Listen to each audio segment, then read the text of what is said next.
So yeah, this is like the online version of Sembang. That's why it's Sembang Marketing. Oh. So marketing pun agak luas. It can be about anything about career. So I think that's where like I want to start lah, because you have quite an interesting path lah into digital marketing. Macam before this, you bukan digital marketer kan? No. I think digital marketing is my first job lah actually. First job. But before that, Before that memang study. student lah, study. Oh, so maksudnya memang good. And right now, Rito kita sembang, you are doing freelancing kan? Currently freelancing lah, but So- I think last time kita talk waktu I'm working dekat Group M. Okay. So So you're agency lah. In agency, and now you are doing freelancing. Freelancing. So how did you get to where you are now? Oh, freelancing. I think freelancing senang ke. But I think semua orang boleh buat freelancing. But I think kalau nak cerita how do I start dalam digital marketing ni kan, it's quite funny lah cerita dia. So it begins on 2021 when I'm dropping out, and then I don't know what to do lah. So but time tu 2021, I think 2021 COVID kan? COVID started 2020. 2020. So 2020 I drop out, and then all of this e-com dropshipping tengah naik, and I think macam e-com dropshipping, e-commerce, social media marketing agency SMMA dekat YouTube kan. I think time tu tengah trending lah. So I was studying pasal benda tu apa semua. I don't know why I studied that. Masa tu study apa? Waktu When tu you drop out ambil diploma dekat Johor. I was studying Mechatronic Engineering. Puh. I don't know Tu why. Megatron. Buat robot back then. But sebab COVID, so they push us untuk buat robot online. So I can't do that. I don't think macam robot dekat Malaysia ada lah. I have that industry insight di mana macam there's a lecturer been saying that dekat Malaysia robot tak ada. So if you want to become a roboticist engineering something like that, you must pergi luar negara something like that. So I don't think I can do that, and I want to do that. So I just drop out, and then that's how my path start untuk buat digital marketing. It begins from just dropping out, tak tahu nak buat apa, scrolling YouTube, and then jumpa like this is how to make money, blah blah blah. SMMA, e-com dropshipping, all that. And then I was studying that. Baru exposed to Facebook ads, but never buat Facebook ads pun. And then I think that was my first exposure to digital marketing lah. But what was your first project? My first project was a website. It's a blog. Yes. And it was just a blog about digital marketing juga. Because I think tak ramai orang tahu pasal digital marketing time tu. Tak ramai lah sebab Twitter tengah viral about stuff apa semua kan. So I write a blog lah.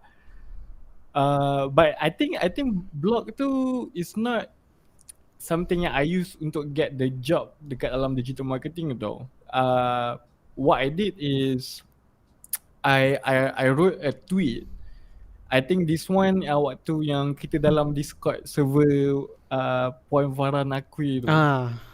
Waktu everyone SEO. SEO, studying SEO and all that. I wrote a tweet about social media marketing, and I think I get the idea pun from all of those conversation yang kita dapat dalam Discord tu lah, macam how to write and anything like that. So I write so that tweet somehow blow up well. And then this is funny this is quite coincident juga so bila that tweet blow up, ramai gila like, ramai gila retweet. It was like macam now I'm successful lah kan. I mean like the tweet blow up, so I should be successful lah. I should be feeling like achieving something lah, but I don't feel that way. Sebab still I don't have kerja or anything like that. So waktu tengah mandi tu, like I was thinking macam what can I do with this tau? This is something, but what can I do with this? And then that's where I find the idea that, you know what, I think a lot of employers, dorang willing to hire junior marketer. I think semua businesses willing to hire junior marketer. But if you don't have any experience to show, how can you show to them yang you know? So the best way for me to show to somebody that I know about marketing is writing about it lah. So that's where I use the content yang blow up tu. I send to all business owner yang I know, and then that's where I get my first job. I get my first job dengan Sir Afif from Monocal because of that. Because I was sending that tweet and then I said to him, "Hi, I'm a dropout student. I just learned pasal digital marketing, and I'm currently building my career. Can you help me if there's anything that you like to macam kasih nasihat something like." I think I sent to you juga kot at time tu. Tak ingat lah. But I think you told me this story Yeah, before. yeah. I cakap, it's this is why I love marketing or marketing as a career. So I've always told people, especially those yang kerja macam admin, HR lah, receptionist, quality assurance, kerja-kerja yang macam tu kan. Macam diorang start, like how can they level up diorang punya income? So I tell them, you go into marketing lah. Lepas tu dilema dia macam mana nak masuk marketing career if you don't have experience, because they are looking for like 3 years experience semua tu. But that's what you see in the job portal. But in reality, macam small businesses doesn't mean diorang tak boleh, diorang tak mampu nak hire, or macam diorang ada je duit. It's just that you have to justify that you can help them make money. And you can do that with marketing. Marketing senang. Macam how do you prove yourself? How do you justify as a admin you can help contribute to the company? Susah kan? But with marketing you can macam tunjuk dia orang, okay, you have this many followers, like your case one tweet blew up. Tu pun dah kira macam your portfolio.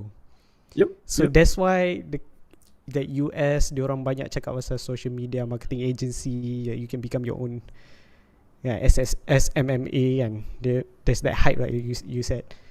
Sebab it's in a way it's that simple.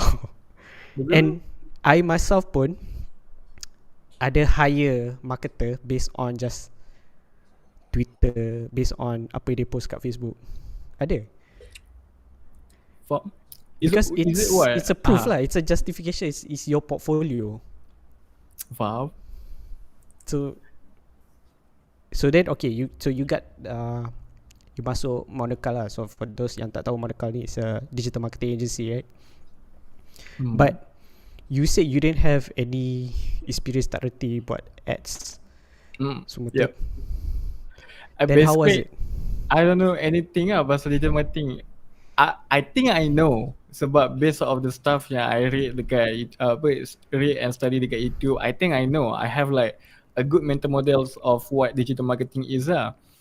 But then after masuk je Monocal, like actually okay, here's a fun fact. I don't know but time to Monocal wasn't even Monocal yet. It was just me dengan Sir Afif.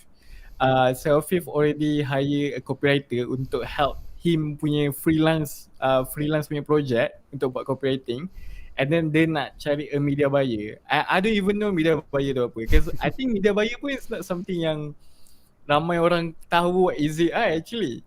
So sebab diorang panggil Facebook ads, like pandai marketer pandai buat Facebook ads kan, diorang tak panggil like benda tu media buyer. Yeah. So they hire me for that because I was saying to him that I want to become a full stack marketer because I want to know how email marketing works. I want to know how website works, and I already know how to buat website then tu, like sikit lah I know how to buat website pakai Notion.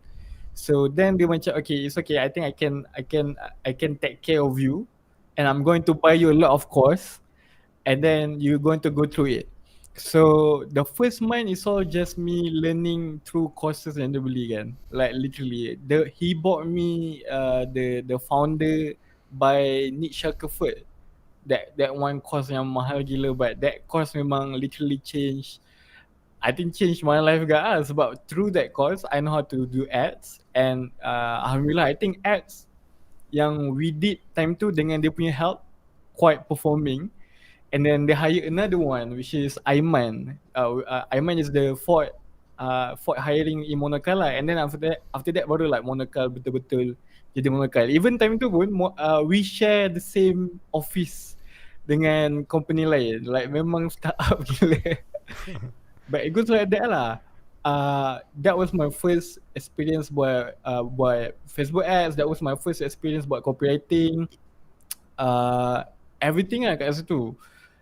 And I have this idea tau, actually. This is something that I have in mind lah when I jump to Grow M. That actually bukan jump to Grow M pun. I have this idea that you can jump to like a big company if you follow this step.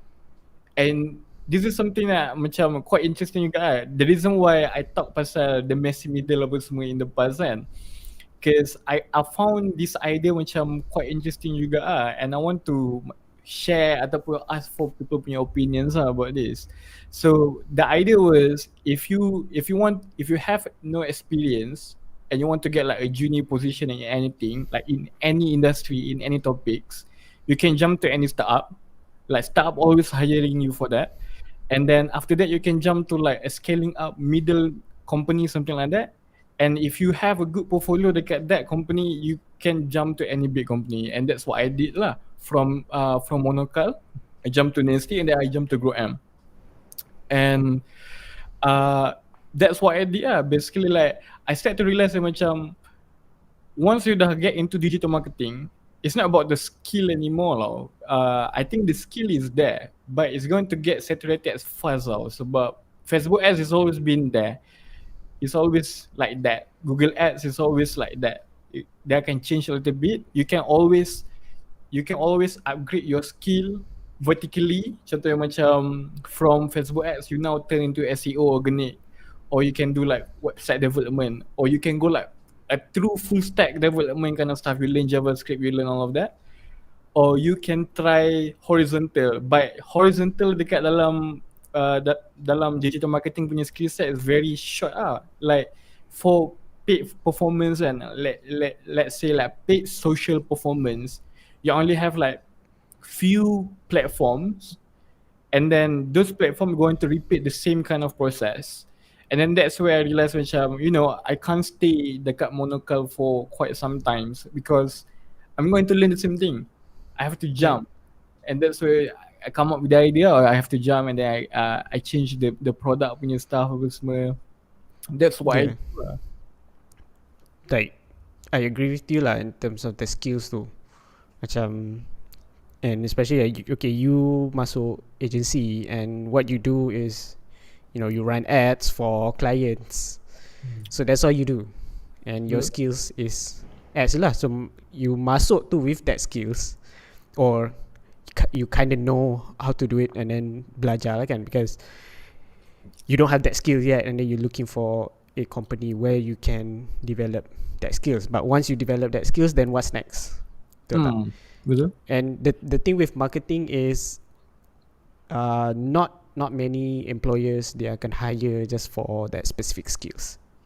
That's the basic lah. Macam you have to be able to do something yang diorang perlukan. So if they're looking for a media buyer or somebody to run the ads, you need to have that skills. That's basic. But for you to compete with other marketers that can also do the same thing, it all depends on what's the result that you can bring in. Betul tak? Betul. Then it just becomes like amount spent yang bezakan you and other digital marketers. The apa budget you pernah guna, how much, and what's your result. Tu je lah. So you increase based on your achievements, what Betul. you can achieve for the company. So dia jadi kat situ je lah. So your skills tu dah tak develop lah. It's just knowing like what to do. Sebab marketing pun is just a process je. Yep. And There's no like secret. And I think macam personally kan, I believe that revenue bukanlah macam nak cakap I believe that the success of a company is based off optionality tau. Macam there's a book Nassim Taleb. Bapak pernah dengar Nassim Taleb tak? Tak. They write this book called Anti-Fragile, and that book itu ada nampak tu, but I haven't read the book. So that book is all about macam optionality lah, like how things jadi successful because of luck and because of ada option for it, ada risk, ada reward, something like that lah. And I think businesses is always about that. So marketing is a process, and then out of 10 ads yang you run, maybe ada satu yang akan viral tiba-tiba. Like if tak viral pun, maybe ada satu yang somehow working. It's a process je. So dia macam, I don't know, for me your skill jadi macam commodity tau, in a sense that you can only just do certain things and hoping that ad somehow working. If dia tak working, cause you can see that dekat data kan, like you can actually see, okay, hook rate this guy memang teruk, so it might not working at all. But let's say ada macam hari tu Muaz ada buat satu tweet, dia cakap macam sometimes kita marah sebab kreatif kita tak cantik, tapi data cantik, something like that. Yang buruk tu lah yang jadi. And then it's like you don't understand how things work sometimes. You just test like you always test, and that's what marketing do lah. I think like paid social performance yang focus on revenue maybe do something like that. Macam I think kalau dekat agency yang macam big agency, diorang dah focus more on like impression share, things like how brand much awareness, those things.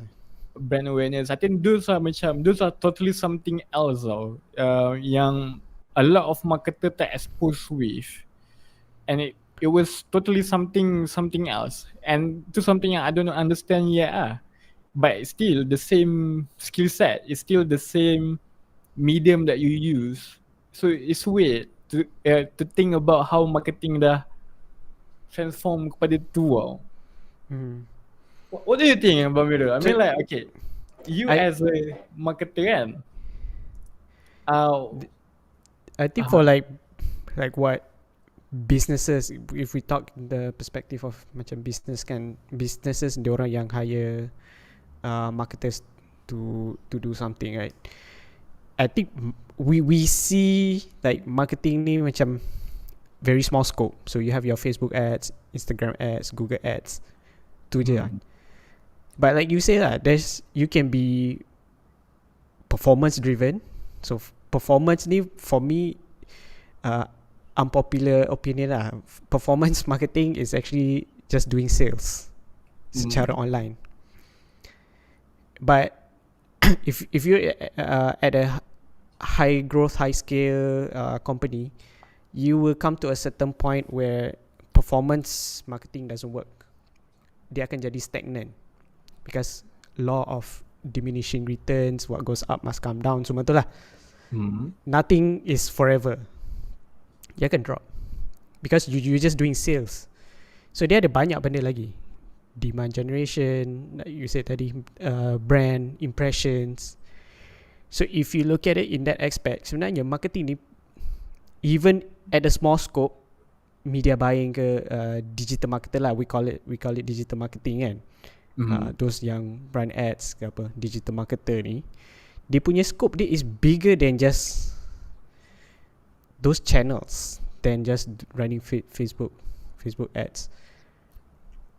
But I can see the reason why lah, sebab ramai there are many small businesses perlukan performance sales revenue macam tu. But it's good as a marketer that you need to open up lah a little bit, macam what's out there kan. Dia tak semestinya macam in your case, okay, you dah aware benda ni, so you move on quick,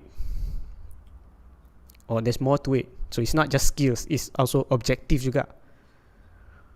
So you can be a marketer focusing on lead gen, you can be a marketer focusing on demand generation, you can be a marketer focusing on brand, even within media buying punya perspective.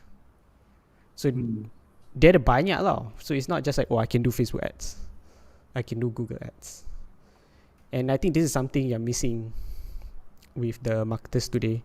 So end up like diorang masuk agency, and then they dah ada the skills, and then dia buat freelancing, which is okay. But I think we need more awareness in terms of there's more to it than this lah.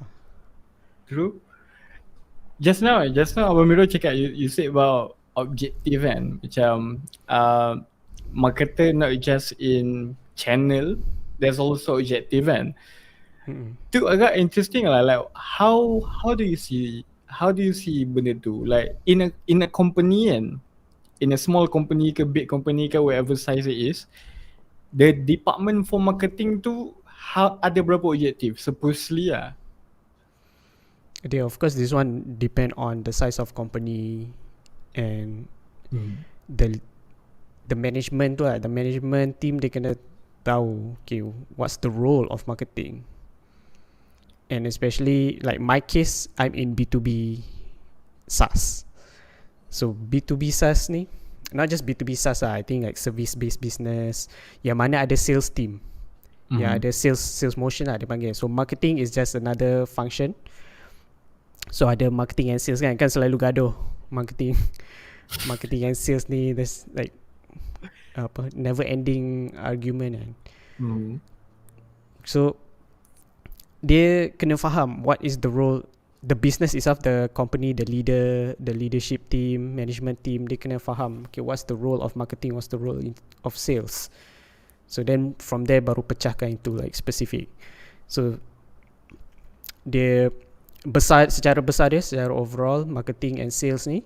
So marketing's role for me, like what I see is marketing is driving brand affinity. Brand affinity maksudnya getting people to know about your brand, like your brand, and generate the demand. Generate the demand tu maksudnya, dia contoh paling ekstrim, dulu orang tak tahu pun kena gosok gigi, sampailah orang cakap, educate them, oh kena gosok gigi sebenarnya. Even kita masa kecil kita tak tahu pun kena gosok gigi. But then our parents teach us, okay, we need to brush our teeth. So that's demand generation, to get people feel the need that they need that thing. Faham? Of course, like some people say, okay, demand ni kita tak boleh nak create baru, it's always been there. Yes and no lah, but you can always create like the desire. Sebelum ni tak ada desire to have that thing, but now because of marketing, they create that desire. So marketing tu dia kena educate the market, create brand affinity, generate the demand, so that they go into the next stage, which is sales. It's not really a funnel like people see it. It's because dia ada banyak stages of awareness tu, that it doesn't even matter your funnel macam mana. Even orang tu dah pernah visit your website pun, kalau dia tak ada that desire, they won't buy anyways. So two different story. So then you have your sales tu is just professionally helping people to buy, just helping them to make a decision je. So once you understand that core function, then from there, okay, what do you need? So you have your specialization lah. So baru you break down into who does what dekat situ. So do you need content? Okay, then buat content lah. Do you need ads? Do ads lah. Dia jadi issue dia when you don't know what's the role of marketing, especially performance marketing. Performance marketing ni macam grey area. It's like, what's performance marketing sebenarnya, apa role dia orang? Like I've been in this interview where dorang hiring for like performance marketer, but when I get into that interview and dia macam, we just we a small NFT company and we never run marketing pun, so we don't know what performance marketing is. We just nak hire people yang buat marketing to educate us what is marketing.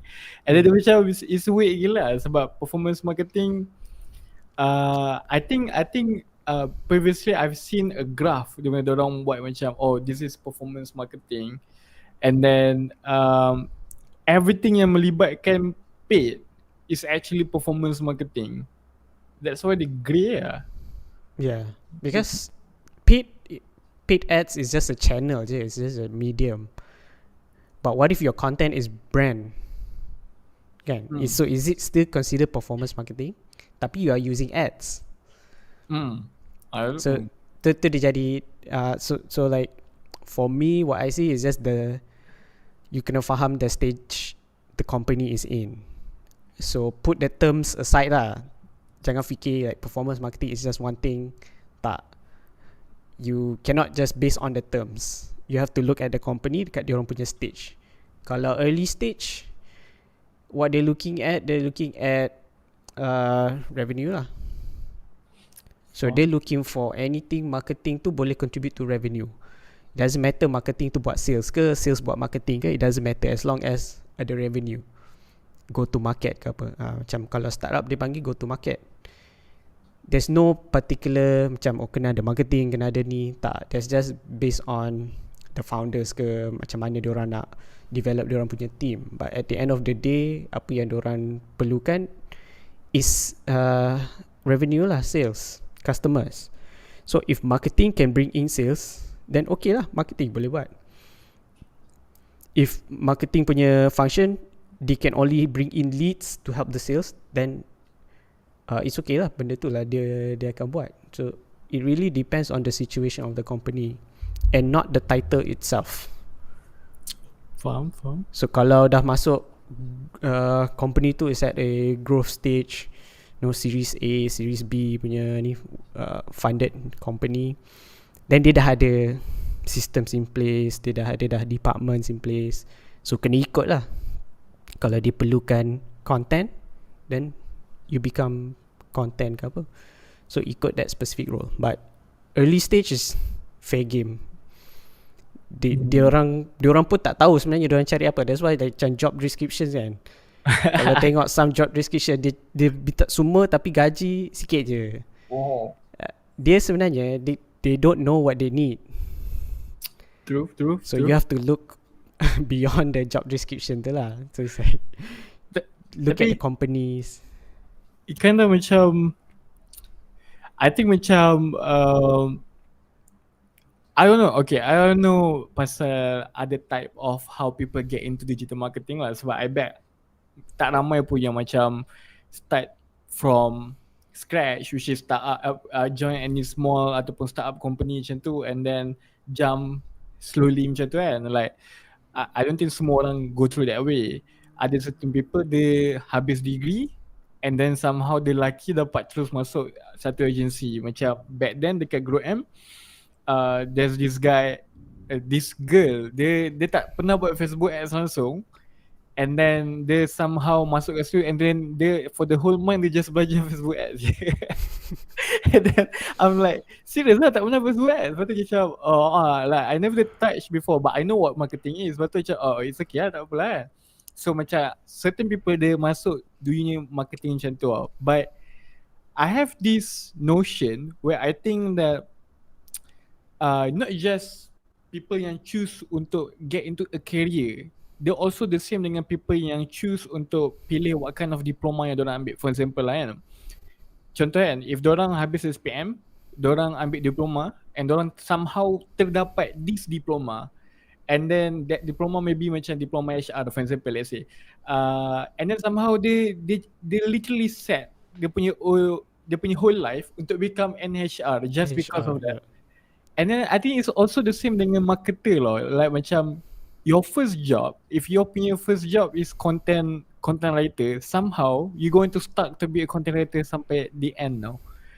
And they pretty much like your first job going to determine everything else. But for me, I don't think that way. What do you think, Bamiro? Like, do you think it should be that way? If it shouldn't be that way, then how to like membesar lagi, growing that path? it's tough lah. Like for me, I started masuk tu and I had the opportunity to learn everything. So when I got in, actually my internship I did consider something like marketing jugalah, but it was mostly events sebab masuk corporate. Masuk corporate company, so tak ada belajar specific thing, and diorang pun tak bagi kerja sebab PNC, they cannot give any kind of like work to me. So kat situ belajar lah macam-macam. What I had the chance was dapat masuk meeting dengan HOD semua tu lah. Walaupun ambil minutes je, meeting minutes je, but at least dapat masuk lah meeting macam tu kan. But then I got a job in digital marketing sebab when I was studying, I was already like you lah. I was already like researching all this. Sebab I pergi seminar. I went to this one seminar. I don't remember lah how I ended up in this seminar. But that seminar was like WordPress punya seminar. Some Mat Saleh guy, dia datang Malaysia, ajar WordPress, affiliate marketing lah basically. It's like making money through blogging. So kat situ macam best lah. So I got into internet marketing lah. Masa tu it's called like general internet marketing. Then I got a job as an internet marketer. So my role was everything lah. Facebook ads, social media, email marketing, copywriting, landing page. I think it's not as complicated as today sebab orang dah more aware on specific roles tau. Dulu all the jobs was like internet marketing. Social media marketing pun tak ada sangat. All the jobs that you can find on Job Street, semua ni was internet marketing executive. That was the role. And then depending on what you are good at, not to say like specific skills, dia macam are you more technical, are you more creative, macam tu baru dia akan guide you. Macam I was more technical, so I was like data guy, analytics, Facebook ads. So that's how I was the one that yang handle Facebook ads, but I'm more data driven. Wow. Yang lain tu mostly macam more on the creative side, more on the business development punya side. Even business development pun fall under marketing masa tu. So I had the chance, macam for me is a bit different because I had the chance to try everything. And because I tried everything, I became generalist. And then generalist tu, the next step was like, okay, where do I go from there? Is just going into startup companies, being the first marketer. And as the first marketer, you automatically become senior marketer, and then the head. So it's like strategy role. Wow. From the execution role, you become strategy role. So that was my pathway. But I think now it's more complicated because companies, diorang dah aware dah diorang perlukan apa. They need Facebook ads person, they need Google ads person, they need content. So end up they will do the job vacancy tu, job advertisement for specific roles, and then orang akan apply lah masuk benda tu. They end up that's what they do, and it makes sense lah. If that's the thing that they do, they will continue doing that. So kalau dia masuk SEO, they learn SEO, they will continue doing SEO. It makes sense lah. Then how do you get away from that? It depends on the person. Dia ada tak macam rasa nak belajar benda lain? Because for me, I'm always curious. Well. If I do content, I want to know other things. Even macam sembang dengan orang finance, like I started learning finance punya language. I started learning programmer punya language, designer punya language, how to speak to with designers. Walaupun I don't know how to design, tapi selalulah tanya diorang macam mana nak buat macam ni. So I learn everything. So I think it really depends on the person whether or not you macam curious ke tak. Kalau tak, that's the thing that you will continue to do. And then you nak cari kerja lain pun, that's the only thing that you have in your portfolio, in your resume. So susah lah nak keluar. Betul. I think agak sebab never the weekend kan. He once said that curiosity is the one yang scarce. Like knowledge is abundance, like it's always everywhere. It's just your curiosity your curiosity yang scarce kan. And I think digital marketing ni dia a knowledge worker, is knowledge based. So somehow you must be curious tau.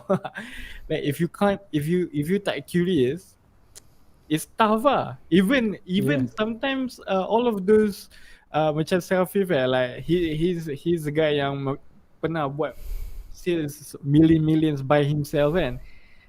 A lot of the sales yang dia buat is basically just because of the curious, like oh apa competitor dia buat so dia macam dia curious to know. I think that's important lah untuk marketer, like becoming curious lah. You have to always stay curious lah. And how do you protect your curiosity? What do you think about that? What do you mean protect? Like, maksudnya how do you develop it? Make sure you have curiosity. Yeah. Entahlah dia susah nak cakap. It's I think let's take a look at like the other side of it, like why people are not curious. I think it's risk, scared of risk kan. So ataupun insecurity, lack of confidence. Macam kalau you tahu buat benda ni je lah you tahu buat, you are confident in. Kalau nak buat benda lain, you are scared to do those things. So they just kena keluar from that mindset. Then that's how you become like curious. You have to always ask like what if. I think benda ni like I develop masa sekolah lagi, especially learning like statistics. Dulu lah ada kelas macam statistics, and but I grew up dekat US. So in US dia punya culture dia, so even in high school you can try many things. You minat photography, you minat pottery kan. You minat drawing, dia ada option tu, kita boleh pilih kelas. Oh, nice. Even in sports, so I did wrestling, I did pole vaulting, lompat bergalah. And benda ni memang ada opportunity kat situ. So it's like, best lah, let's try. So benda tu has been developed since I was young lah. And then masuk kerja masa ni sebelum study. So I work at customer service at a gym, Celebrity Fitness. So I did customer service at Celebrity Fitness gym. So masa tu pun I try to learn like all the position kat situ pun, even trainer, consultant sales, admin work. So ended up macam okay, I was invited to become like management trainee macam tu, because I already learned everything yang ada dekat situ. So dia macam always looking for opportunities tau. Tapi tak ada pun, there wasn't an end goal. Bukannya macam ada something that I want to achieve. Wow. It was just something like menarik lah dia punya benda ni, kerja dia kan. Lepas tu sembang ada orang tu, and then dia ajar macam mana nak buat. I'm not sure how to develop that. I think it's just you always have to think like what if, macam nak masuk semua tu kan. But it's not to say that it's not good you become focused on the thing you do. Yang tu pun okay juga. Specialization kan. Yeah, but even specialization in marketing punya term perspective lah. Kalau kita specialize pun, we still have to work with other departments. Macam you buat ads ke apa, let's say you are not the person yang buat the creative, but you have to deal with the person yang buat creative. So kalau you tak boleh nak speak their language, macam mana dia orang nak faham what you want? So you still have to know in a way macam mana nak buat benda tu, even though you are not the manager ke apa. True. I think agak I think ada this one guy, apa nama dia? I think buku dia somewhere. Dia yang botak tu, Tim Ferriss lah, yeah. dia pernah cakap yang macam it's the best if you become specialized generalist. I think that's what T-shaped marketer try to achieve lah. Like you a specialist in something, but you know everything else juga, right? That's the goal lah. Like you, that's interesting ah. Dia macam I don't know. I think in terms of digital marketing kan, macam recently I've been talking a lot dengan a marketer from an agency juga and he's been sharing all of these white papers about attention economy, and then it's like macam it's like now you judge a performance marketing based off how much attention that you achieve and how much you get, like how much do you pay for that attention, like that's how you judge a performance marketer punya ni tau. And then recently macam I've read this one white paper juga from Mozilla Firefox where dorang writing this paper about web literacy, and they want everyone to know about web lah. And then web ada all of this mapping and skills on what kind of things that you should know as a 21st century guy. So dia macam digital marketing and you living in 21st century is something that you can't avoid tau. So secara tak langsung macam everyone is almost like, for me this is how I say, like everyone at one point you will become a digital marketer. It's just you don't realize it. Like your reviews dekat that specific Shopee is marketing itself. Yeah, your social media kan, your social media and everything what you else. share, what you talk about. Yep. And it's I don't know, for me lah, I don't know about Mirror lah, but macam for me I kind of see digital marketing ada few side lah. You have like the creative side, and then you have the technical side, and then macam right now everything still greyish because kita still maturity in terms of data analytics, maturity in terms of technology adoption for Malaysia punya businesses pun tak that high level yet. So we don't have that specific rules sangat even though macam we getting to there, but we don't have that specific rules sangat tau. But I think once this maturity dah sampai a level where people do understand technical marketing tu macam mana, creative strategy tu macam mana, it's going to be different lah. Marketing for creative totally different, marketing for technical is totally different, and there will be like, I don't know, for creative saja there will be like writing saja, and SEO is a part of the tools of it. Like you kind of need to know it, and it's getting more complicated so those yang nak masuk marketing sekarang ni, like nowadays, what do you think diorang punya ni macam mana, like what's the future for them? I can quote a guy lah. This guy nama dia Balaji Sri Nevasa. I don't know, I've talked to you about this girl tak before, but they believe that the future is ideal for a full stack creator or a full stack developer or full stack engineer. So it's like you can either choose two. You can be a full stack creator, a guy yang capable to build dia punya own audience, capable to edit, capable to put out the message clearly, things like that. Or you can either be very technical, like super technical, like SEO, website. I think just now I was learning about technical marketing kan, and then I was learning JavaScript though, and I was thinking macam, how do marketer tak tahu JavaScript live their life knowing yang macam they don't understand about session, they don't understand about event, right?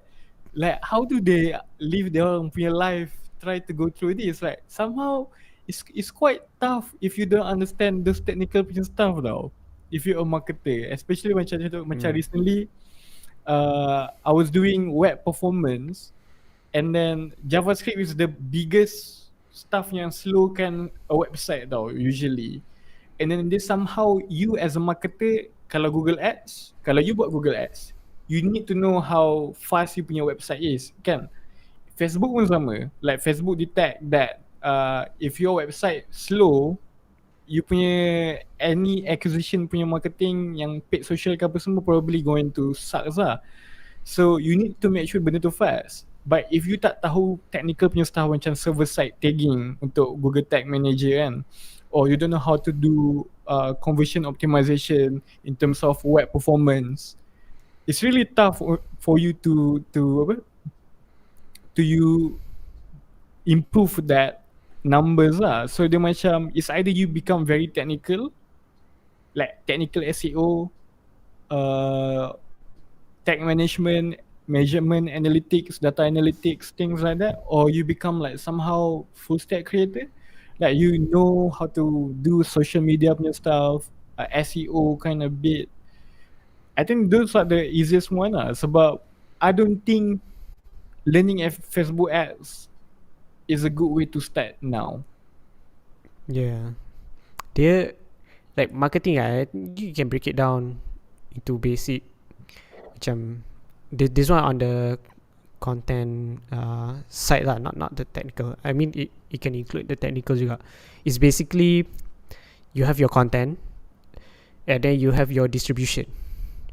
Content is whatever lah, your message ke apa yang you nak sampaikan, and then the distribution is how do you get it in front of people.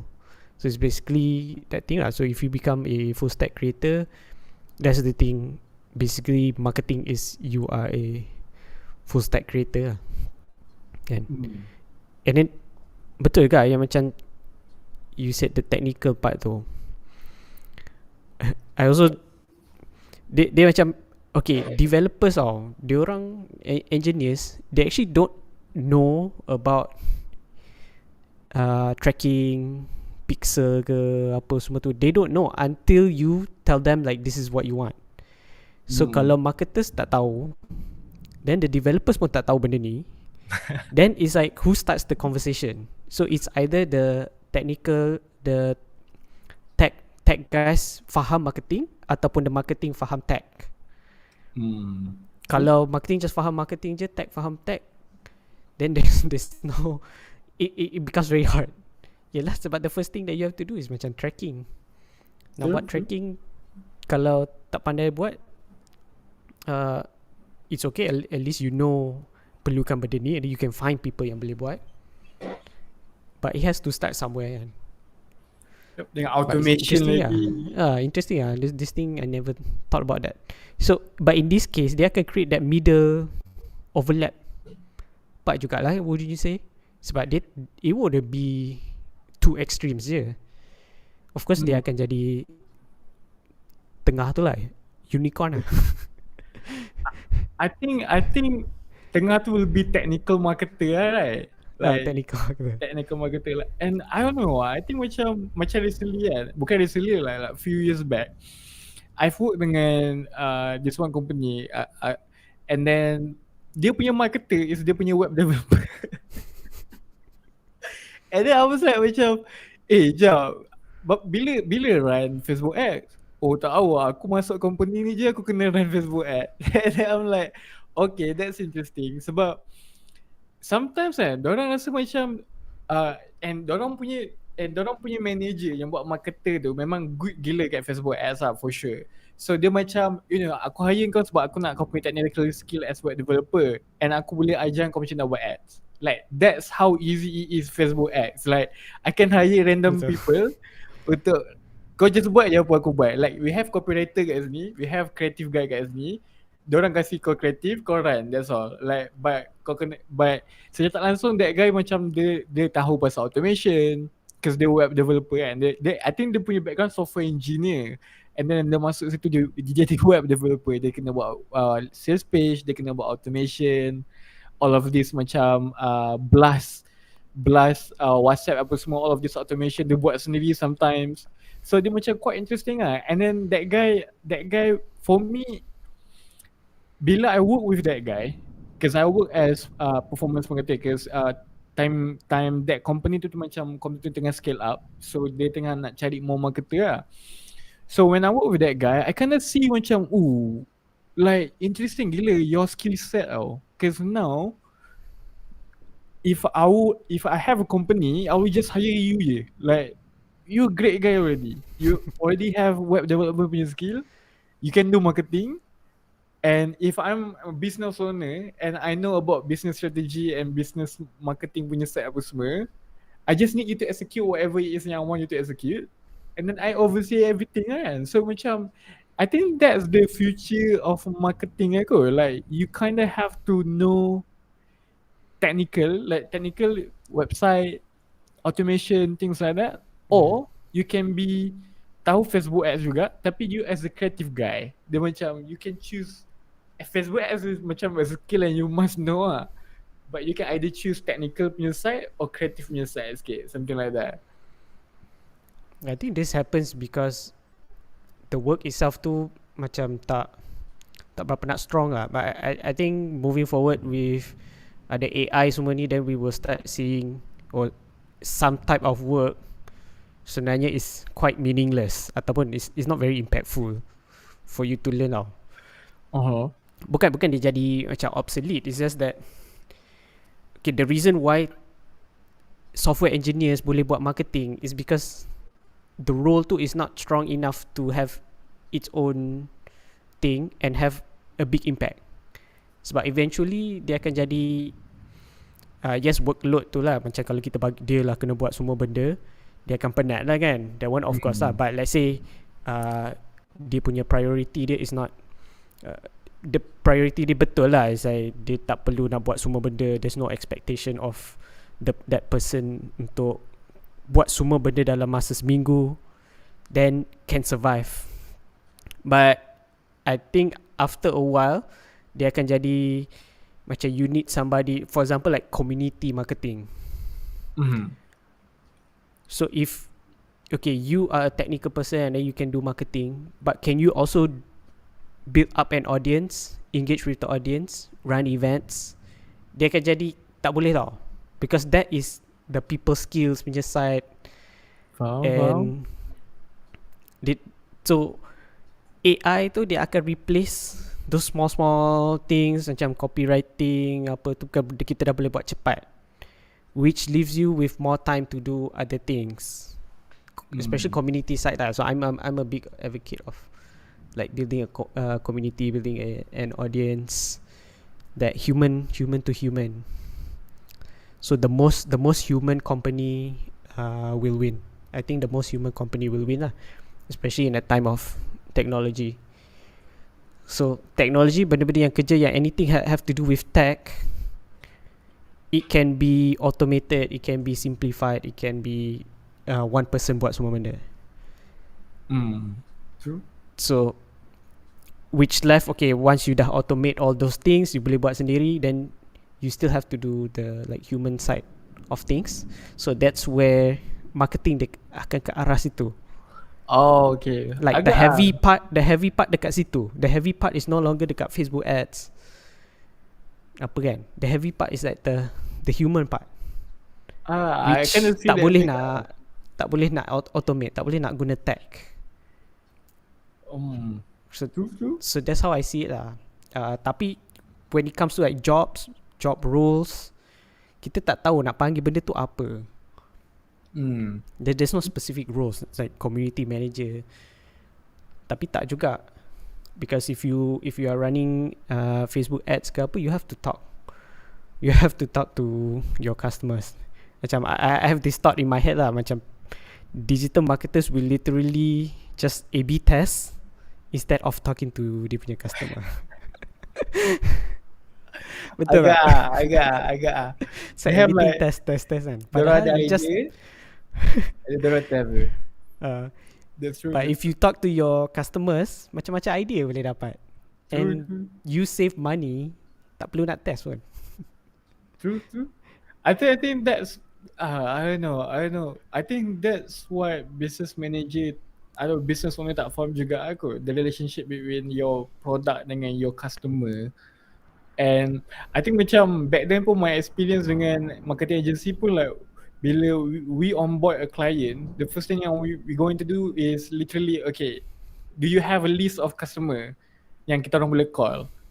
And then kita terus call macam, oh hi, may I know why do you buy this product more than twice and blah blah blah, like because we want to know why dorang buy the product. Sometimes the best value proposition yang you can get adalah the one yang your customer describe to you kan.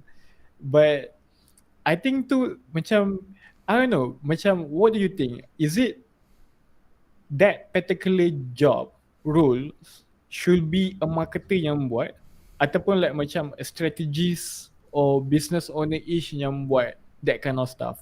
It's supposed to be embedded dalam kerja marketer ke or what? It should be company-wide. Customer service, strategists, digital marketers. I think everyone need to have some like a sense of who you are servicing as a company lah. But it doesn't have to be direct. Bukannya yang Facebook ads marketer tu yang call. They can have internal meetings. Sales team giving insights. Boleh je.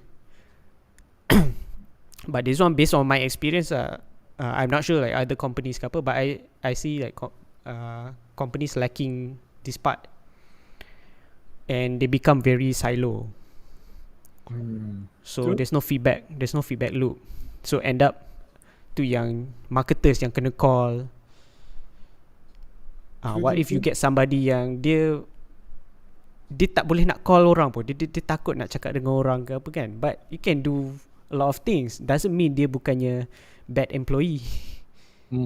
True. So takkan nak paksa dia call customer pula.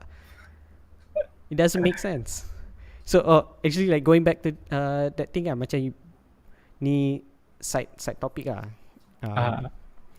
Macam paksa orang buat hujan, paksa orang buat benda yang they are not good at. They will just do the bare minimum tau. Because it takes them a lot of effort just to do that thing, because they're not good at that thing. So diorang akan buat bare minimum. So you're not going to get very good result ataupun performance out of them.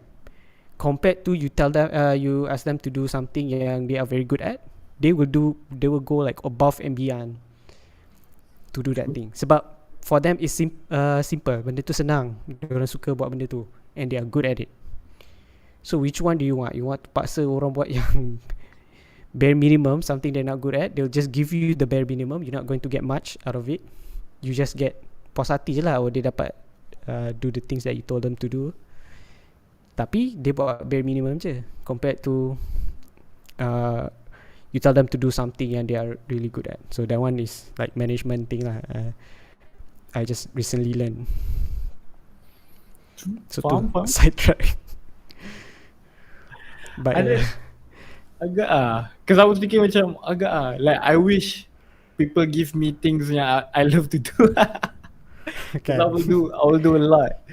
Tapi itulah, hope banyak manager listening to this lah, to give that kind of notion to dorang punya underlings. Yeah, so if you cannot get the customer research directly from the customer, you can get it from, okay, who's in the front line? Customer service is in the front line, sales is in the front line. They should have frequent sharing with the whole team. Even admin ke, finance ke apa, diorang pun kena tahu. Training juga. So it doesn't have to be the marketers and so on, but as a company, the whole company kena tahu. True. And like aside from like the business side, marketing ke apa, macam tech kan. So I've been in SaaS company. So SaaS company is heavy on the tech. Tech pun, if you don't like do market research, talk to customers, set a clear positioning, end up dia akan buat macam-macam yang macam shock sendiri lah. I mean yes, there is a market macam diorang suka, okay, they solve a problem, and then they create a product, they create software to solve that problem, and then problem tu memang wujud. But the thing is, you cannot satisfy everyone. You don't have that much resources. Lagi-lagi lah startups. And then marketing lah pula pening nak kena market this feature, and this feature untuk orang lain, this feature untuk orang lain, this feature untuk orang lain. Faham? So if the whole company understands who they are targeting, what's their positioning in the market, barulah senang nak buat, nak grow the business. So this one is on the business side, nak grow the business, nak do marketing for the business. Compared to if you just test, marketers just buat testing, this angle, that angle. Yes, ada banyak angle that you can do, but is it aligned with the company? Is it aligned with sales? Is it aligned with product? True. Instead of just like A/B test. So tu yang that part, the human part, talking to customers, tu pun kena ada lah. That one AI cannot do for you. Boleh buat research, you can do research, but at the end of the day, you kena get first hand data from the customer. Tapi there's also another point, another side of that lah. Dia macam you listen too much to your customers. So end up ikut all of those. So dia sebenarnya you have to set lah positioning. Tak semestinya you have to serve all the customers. Sebab ada yang customer dia memang dia customer kita, but they are a hassle. Kita tak suka, customer service tak suka layan dia orang semua tu. So customer service kena feedback dekat marketing. Tak suka lah customer macam ni, cari customer yang macam ni. Boleh tak? Then okay, then I know what's the angle nak cari, I know how to filter them. Dia tak ada benda ni, then it becomes very hard lah The feedback loop, right? Faham. So if not, then you're just running ads, tekan-tekan running ads, testing different angles. Agak which I think macam agak sebab I think as business, for example for my CI on business owner punya perspective, they always try to just kejar the numbers without the context. Like they always want the numbers, but they don't understand what exactly the context and they get from it. Like I think macam recently ada this one company, they just nak lead je. Like he don't care how leads tu datang. Dia tak kisah what exactly the reason why leads tu datang, or what exactly the perception of that leads. Dia just nak leads. And I think tu macam that's a stuff juga yang quite a lot of people, I think that's what demand generation is all about, right? Macam how do like the context that the lead bring in bila diorang jadi a lead, right? Yeah, it's like a lead. Apa maksud a lead tu? Then it's not just context. Kalau you get emails, you get phone number, there's just context. But you have to define a lead tu apa, and it has to align lah dengan what you actually want.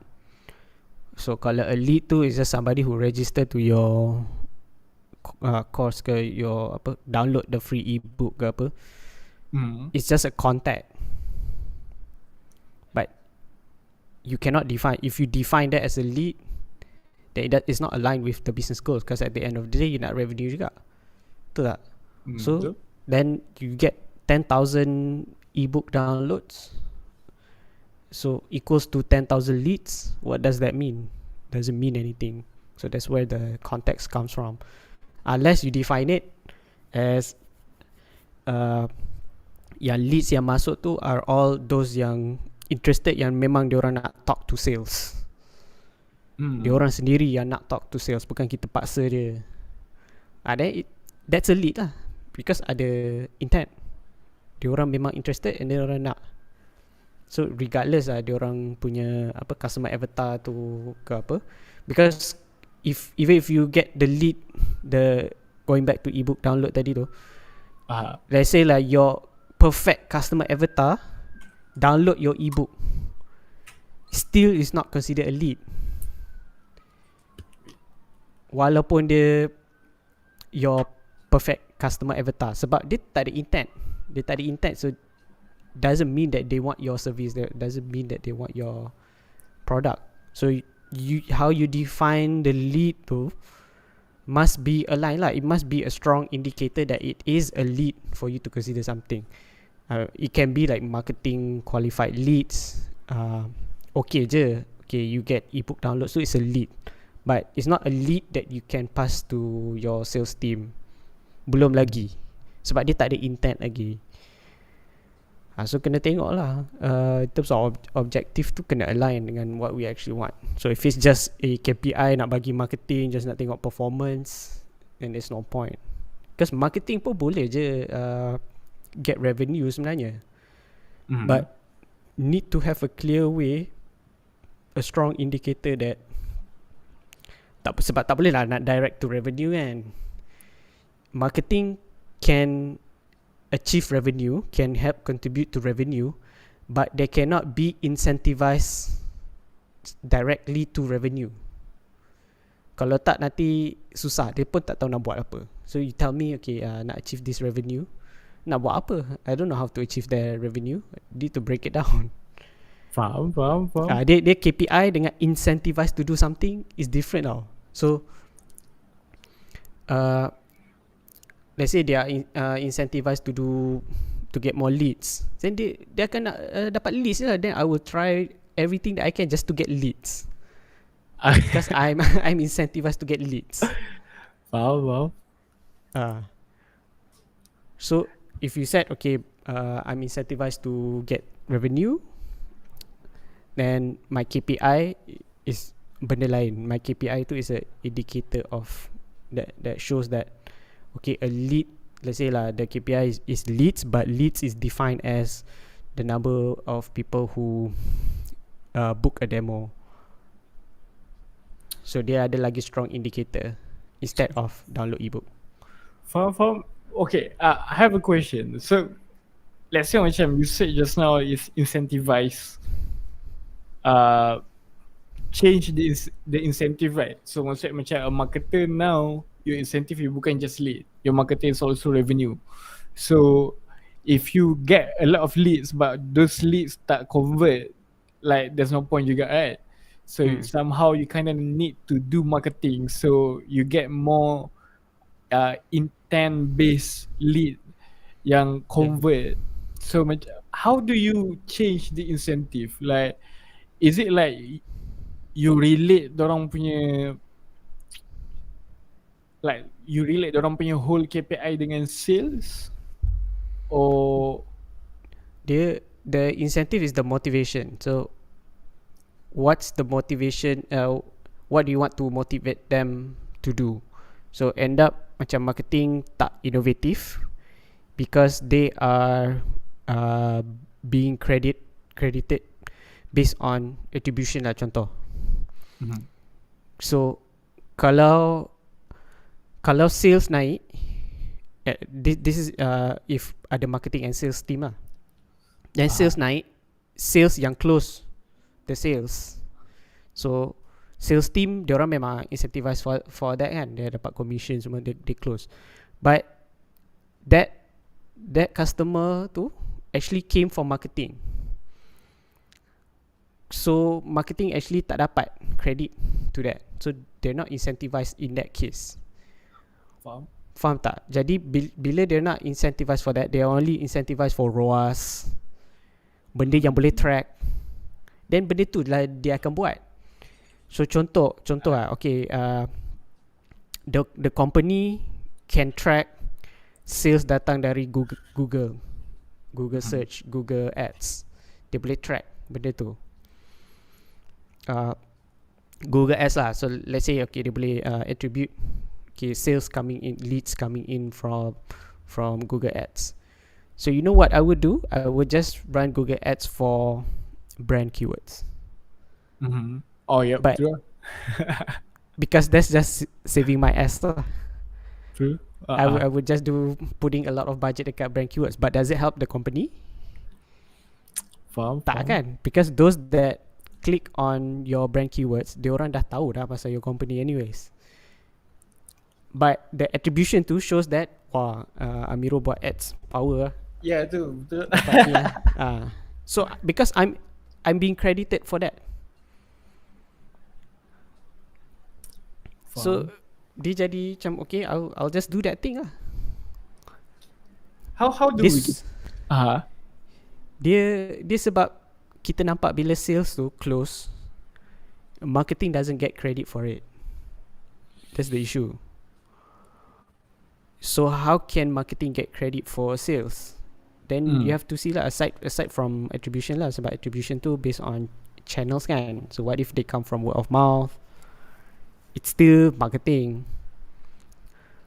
So there's no really like a way to track it aside from just asking the customer to how did they find out about us, how did you find out about us, ataupun dalam borang tu ada kan, okay, how did you find out about us? If they say from Sembang Marketing punya podcast, there's no tracking, but the customer came from Sembang Marketing Podcast. That's how they find out about this particular company, and then end up dia subscribe ke, dia ni kan, dia close lah. So kat situ then marketing is incentivized for that. Incentivized tu doesn't mean monetary lah. It means like you get the credit, you get the attribution, you get the appreciation. Sebab tu lah sekarang banyak company yang going through layoff marketing team. Even agencies pun having trouble finding client. Is because it's hard to appreciate marketing. How do you appreciate marketing punya effort?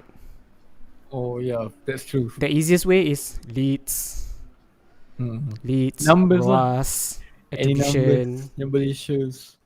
But so if I'm being incentivized for those things, then I will do those things. Then I'm not being innovative in terms of marketing. I'm not going to create content. I'm not going to start a community. I'm not going to do personal branding. Dia jadi limit. Last Facebook ads, Google ads, SEO. Betul. I think okay. I have a question lagi satu. I don't know if you see this lah, but a lot of people yang masuk marketing, maybe they just bias because availability bias kot for me kot, sebab because I'm seeing this everywhere tau. I kind of see that marketer kan yang become a marketer, yang masuk small businesses, dorang macam, you know what, I can do this business tu. Like they kind of see macam, okay, if I can make sales for this business and if I can do sales for this business, baik aku yang buat business ni, macam that kind of stuff lah. Or macam personal brand lah. Like they don't want to like buat personal brand for other people punya business tau. Cause why? I should build my own business tau. And that's what happened dekat all of this. I don't know, I kind of see it macam dekat Malaysia punya trend lah. Diorang lagi rather build diorang punya own stuff. Sebab why aku nak build someone else punya ni tau? Cause first I think the issue is the incentive tu. Like business owner don't actually incentivize that kind of stuff, like innovation apa semua. So those marketer yang kind of want to do that, they will already do it for themselves kan. And then the second one is, I don't know, I think there's like a culture dekat dalam Malaysia kot, like you don't want to do more. The reason dia sebenarnya, they're not getting support. Diorang nak buat. So if I tell them, hey, I want to buat TikTok for this company, they're not going to get the support unless boleh buktikan benda ni will help the company, will help the business. So they're not going to get support. So macam, oh okay, what do you need? Perlukan kamera, okay, I buy you kamera. Or perlukan video editing software ke apa, Melon ni, okay, we subscribe. They're not getting support in terms of that. Jadi tak seronok lah. So why would I like put extra effort to do this thing? I have to do myself. I have to buy my own Zoom account, subscribe my own semua ni untuk buat. I can do it myself lah and then benefit. So tak perlu nak dengar cakap orang ke apa kan. It's because they're not getting the support lah. Compare that, sebab ada je yang company that understands this and then they support tau dia punya staff. There's this term called employee advocacy. Meaning that you build a personal brand but under the company. Banyak kan kita nampak company-company sekarang, those content creators. One of the pioneer is yang view fashion kat TikTok. View fashion alah yang jual baju tu, pasal ada apa nama dia, Teha apa, anak datuk lah. Dia macam kelakar gila. Dia orang jual baju je pun. Dia company yang jual baju. Yeah. Macam ni kan. And end up, okay, we know siapa ada dalam company tu is because of their personal brand. Dia orang create content within the company itself. So you imagine kalau company small business ke apa, dia orang support staff dia orang untuk buat benda ni. Agak it Lagi should be seronok. like that. Lagi seronok buat. But then it goes back to like, are they incentivized to do this? Tak, it's just your own free will.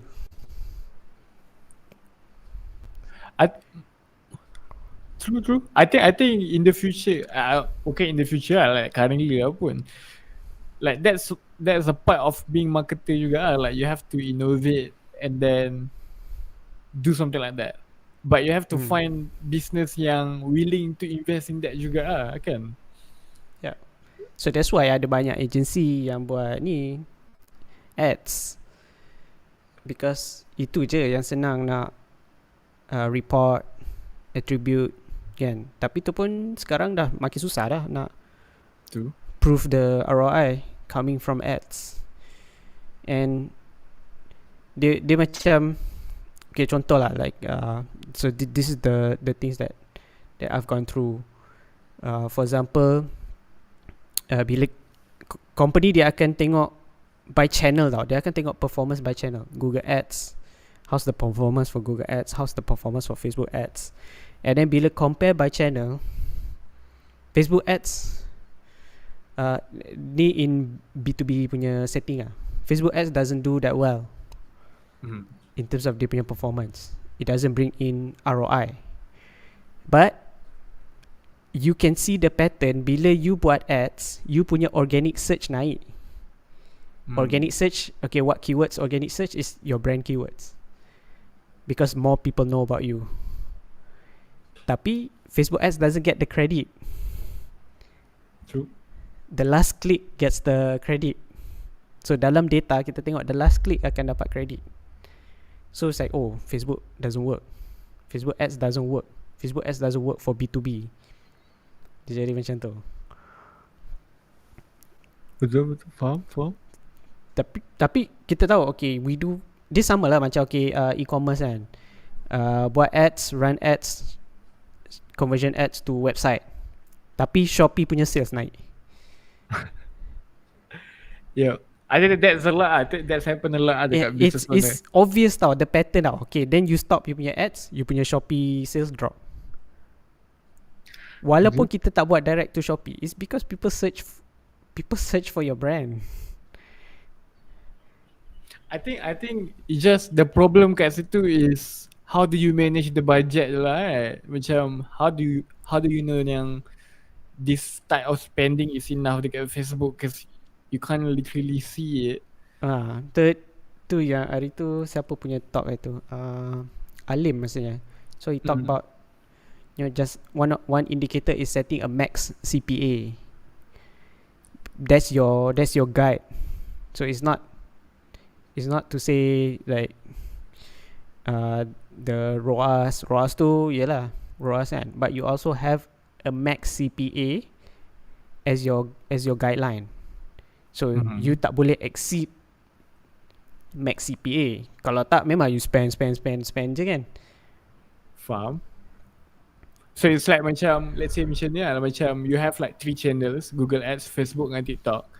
So you spend each of it 10k, and then from that you dapat like 300 sales, let's say lah kan. But you can't attribute any of it. You can't. Yeah. So that's where the apa yang MER okay. ataupun apa, what do you call that? It's like your return on overall. overall ad spend, regardless of which channel. So total, you divide by your total sales and your total spend, So the ad spend regardless of the channel. And then CPA pun sama lah, tengok okay what's your overall CPA. So then you have some kind of indicator. Tapi you tak adalah macam bulat-bulat follow specific channel punya performance, because that's not how marketing works. That's not how people buy. Macam hari ni nampak Facebook ads, then the next day I ingat balik, okay, your brand, then I search on you, I search for you on Google, then I browse through your website, and then pergi kedai beli. Kan? So it's a whole holistic punya effort kan. And it's hard to track. So that's why marketing is not being credited for this thing. Last dapat credit kat sales team yang convert, last click attribution, ataupun boleh attribute. Kalau tak boleh nak track, macam dia block the tracking, dia tak allow tracking. Like Kan iOS 14 kan, iOS 14 iPhone, like you can do that. So tu yang jadi susah tau for marketers now. We are in that situation where it's hard for us to like justify, unless company tu okay, they need content writer, so they need somebody that can write, so they hire lah content writer regardless boleh perform ke tak. But the company dia faham okay, dia perlukan writer, so it just becomes like outsourcing task now. Faham? Outsourcing, delegating tasks. So companies yang memang okay from the top, they dah understand that thing. Okay, they say oh, they need content creators, they need somebody to do content on YouTube, then dia akan carilah sebab dia faham benda tu. Compared to company yang macam stuck, dia tak buat lagi benda tu, they have been doing something else, macam traditionally dia buat benda lain, and then nak adjust that company to something new susah sikit. It's hard to say to them, hey, we should produce more content, we should do we should build up a community. Dia kena from the top tu sedar. Tu yang susah tau. So it becomes hard lah for like marketers. So like just now I ask what's the future like for marketers? Apa dia orang punya option? So let's say somebody just now you said HR kan, somebody in HR right now, dia nak change career, go into marketing. Apa option yang dia ada? Where do they start?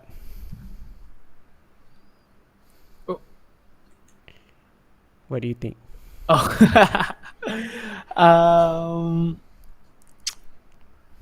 If they, I don't know. I think the best lah. The best is to be able to build your own audience, no matter what.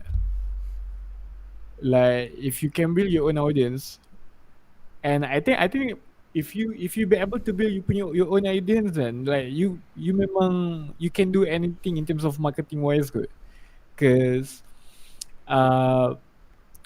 even though let's say you're an HR, build an audience talking about HR. I think that's great gila. And once you have that, and you have enough skill to become a marketer, because macam just now like the whole stuff that we talked just now and which is all of the attribution problem and all that, there will be a part di mana marketing you just need to test, and then that becomes the technical part kan, yang tu boleh belajar kan. Yep. So macam, so now at one point like if you have an experience saying that you can build your audience, so no matter what your technical background, whatever it is, then macam people know you can build your audience, so you can build audience for that company as well. So tak ada problem lah in that. I think build the audience is one of the best way. You can build audience anywhere, social media,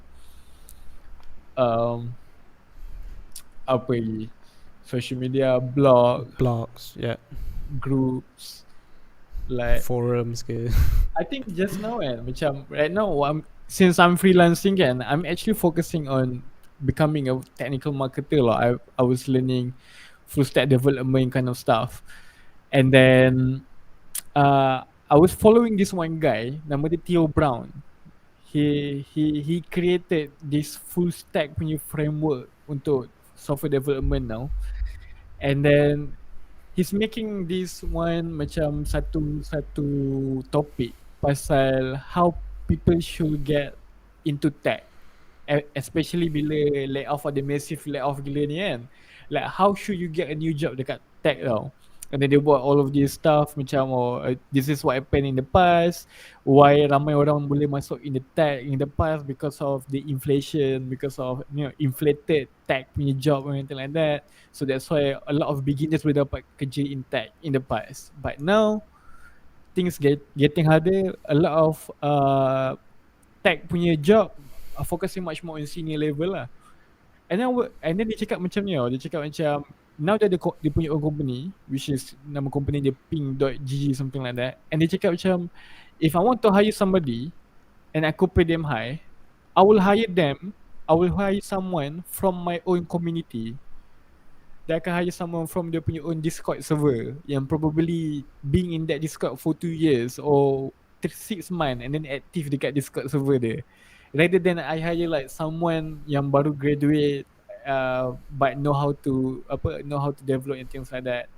And then it's like macam, I think that's the future of hiring. Like you hire someone from your community, and it goes the same. Like if you an employee and you don't even know anything in terms of digital marketing. For example, like I have a client yang I get from Canada now. And then I get that client because of I was just like macam keep on following him dekat Twitter and things like that.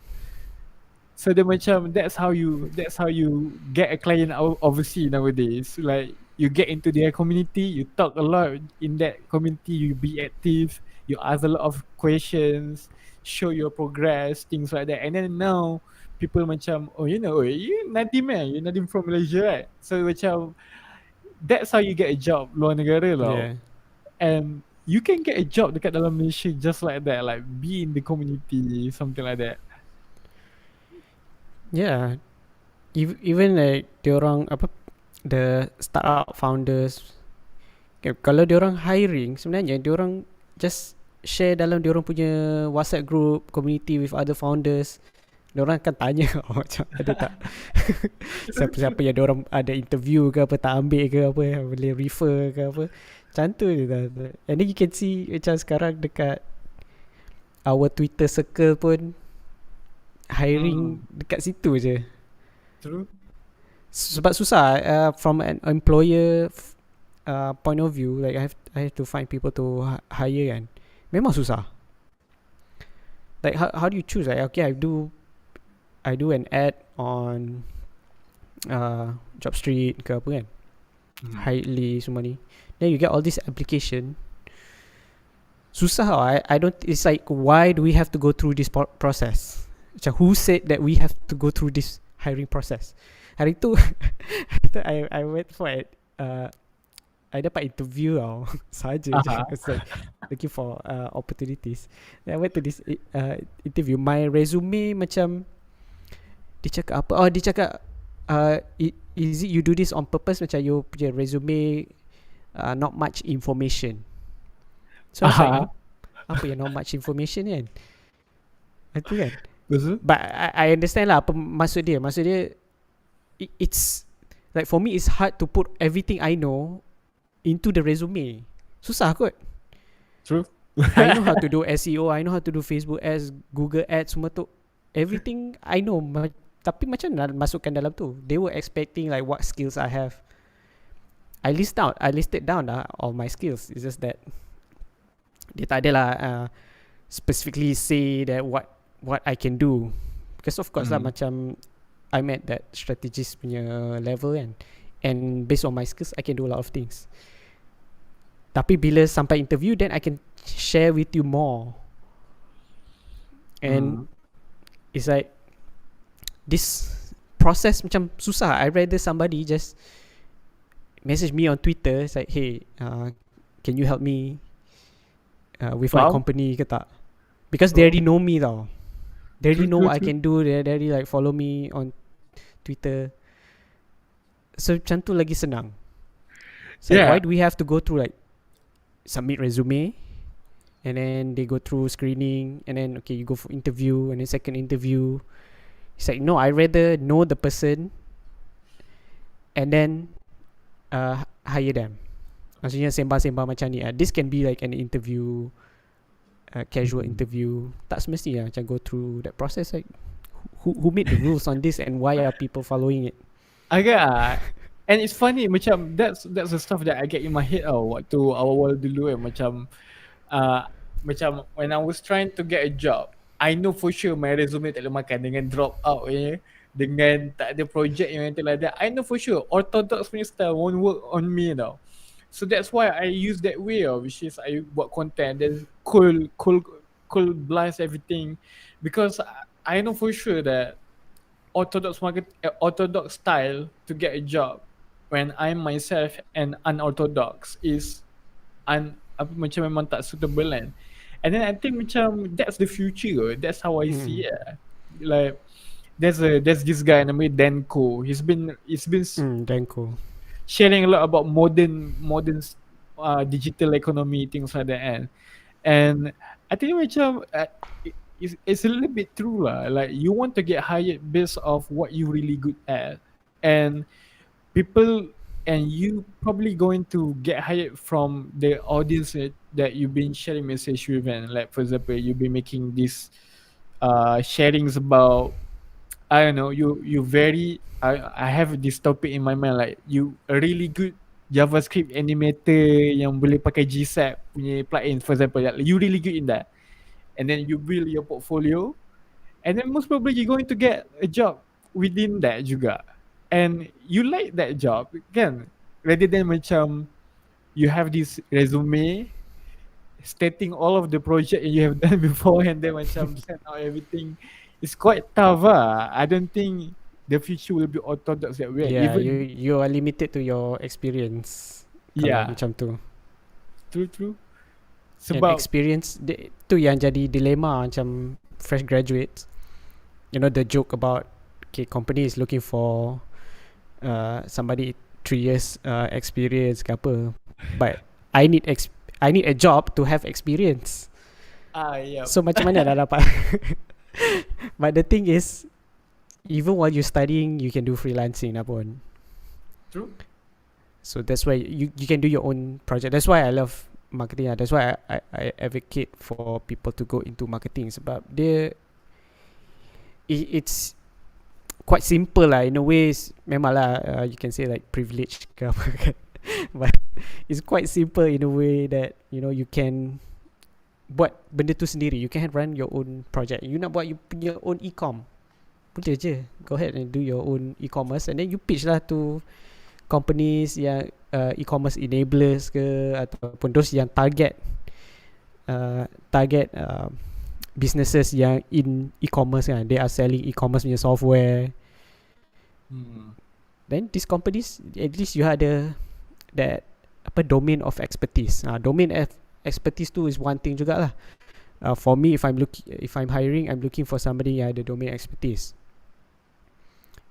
Domain expertise maksudnya either they are the customer, so they can macam they are in the customer's shoes, so they are the customers, ataupun they are an expert. Tak adalah expert, they have a knowledge in that industry. Dia susah when you hire somebody from totally different industry, ataupun dia tak tahu pasal your industry. No matter how good is your resume, kalau you tak ada knowledge in that, susah juga. And that thing tak boleh nak letak dalam resume. Faham. So tu macam those that want to go into marketing, I can look at this. It's like you said, you build your own audience ke. You can get followers on TikTok pun. That is a very strong case to hire you dah. Especially kalau macam employee tengok your video and then you can edit stuff really good and that's enough gila untuk get a job. Yeah. And which comes to like this point, macam you as a freelancer, you as somebody that's trying to get a job, sebenarnya sama. It's like you are trying to get a client sebenarnya. It's the same process. True. So that's the, like, I see future of work kan. You can work for like 5 companies remotely. Are you a freelancer or are you a in-house marketer? there's no difference. True agak. Sometimes I think like macam I'm an in-house marketer already. Just benefits je lah, maybe lain. Yeah, that's full-time staff punya benefits compared to freelance punya benefits lah. But benefits pun apa je, as long as you getting paid kan.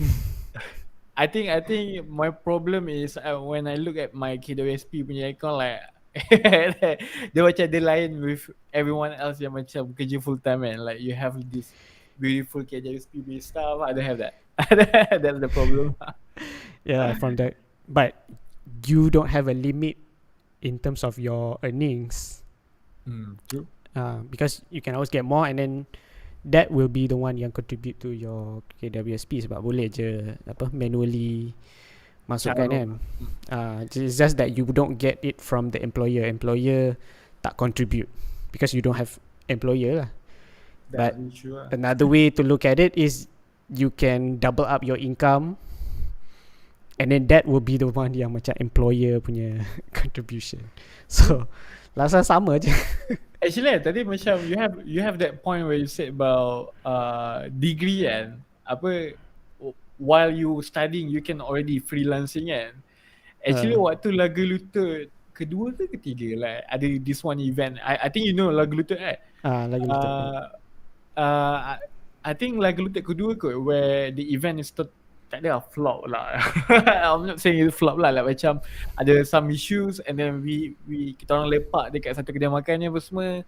There's this one guy around my age juga. He's been doing e-com and dia punya e-com like I think 5 figure something kot monthly. Dia buat dengan kawan dia. And then diorang actually a student lagi. And then they can make like 5 figure punya sales, and they can do like I don't know about the profit margin lah, but I think they spend a lot juga on that lah kan. Dengan diorang punya duit PTPTN, they building it, and it's like macam it's doable lah. Like you say lah, macam if you're studying, you can build your own e-com. If you're studying, you can build your own, I don't know, social media punya freelance sikit-sikit kat sana. I have a client juga yang dia outsource dia punya freelance, dia punya social media Instagram sahaja, and then dia bayar like 1.5 untuk this one, untuk perempuan ni post weekly 3 kali. And then do you know the post macam mana? they like literally they send out all of the product. Perempuan tu duduk rumah je, ambil gambar, buat gambar biru macam tu, something like that. And then they post, they handle of the posting and all that. Like you get that for 1.5. You can do that to get student life. You already have like 3 years experience, I guess. Yeah, I wish I started mine early. Kalau dari dulu buat freelance. It took me a while lah. Like after my first job, masa my first job tu, I took like all the opportunities I can. Masa tu macam jadi MC company events, jadi MC annual dinner, jadi MC. So that gave me a platform. So it gave me training like how to speak, public speaking lah. Give me experience public speaking. And then because we were in the e-commerce punya industry as an enabler lah, bukannya product. So it's the B2B side. Then ada buat training with government agencies. So I became the trainer. Then people approach me, macam ada buat coaching tak, ada buat ni tak, training tak, ada buat service tak, boleh tolong ni set up website tak. So dia tu, it's like, oh, I can really make money sebenarnya. Agak ya. Saya alamak, kalau figure this out masa study dulu senang. But agak yeah. But Miro belajar dekat US, right? Uh, I study kat sini. Habis study kat sini. Sebab kat Oh. sana tak mampu, mahal sangat. So I Oh. just went to high school kat sana, and then like a few semesters at a community college kat sana. But end up macam community college dia tak ada degree. Dia ada associate's degree. It's not a bachelor's degree lah. It's an associate's degree. It's like equivalent to our diploma. Faham. So nak transfer to a 4-year university untuk dapat degree, it was quite expensive. So my family tak boleh nak support. Then balik lah. So I came back then finish my studies dekat Uni KL. Faham. Uni KL Business School. Even though it was business school, dia tak ajar pun benda-benda digital marketing ni. It was like Porter's 5 forces, SWOT analysis, Faham. HR. Dia belajar semua benda lah. It was more to like management. Faham. You learn HR, you learn marketing, you learn business plan. I have a question though, like, do you use that Porter punya strategy, everything like that? At where I'm at now, ada guna. But when I got started, tak ada. Okay. But once you get to like strategy level, it helps to understand how to come up with strategy. Because strategy is not just knowing strategi yang dalam marketing ni lah biasa kita tahu. It's more than that. At business level, banyak benda sebenarnya yang kita kena tahu. So like those Porter 5 forces, it does help lah in crafting strategy, positioning. Maybe dia ada different terms now, but pusing-pusing dia sama je. The basic is the same. So I've developed that basic masa study lagi. So now I'm at that head level, leadership level. It helps lah. So macam recall balik kan. Macam belajar ada. Faham. So okay lah. Ada contribute jugalah. But the funny thing was kita orang ada satu subjek ni, e-marketing tau. E-marketing. But that was the lowest marks. Kalau tengok my transcript, e-marketing was the lowest marks. But now I'm doing e-marketing. So macam Is it like e-marketing like we know now, like digital marketing now, ataupun e-marketing back then macam what the hell is e-marketing? tak, it's not like now. It's more like policies, privacy policy, security. Oh, okay. Benda macam tu. Okay, faham. Interesting. So kelakar lah. It's like the lowest score I got on my transcript is e-marketing. Macam apa lah.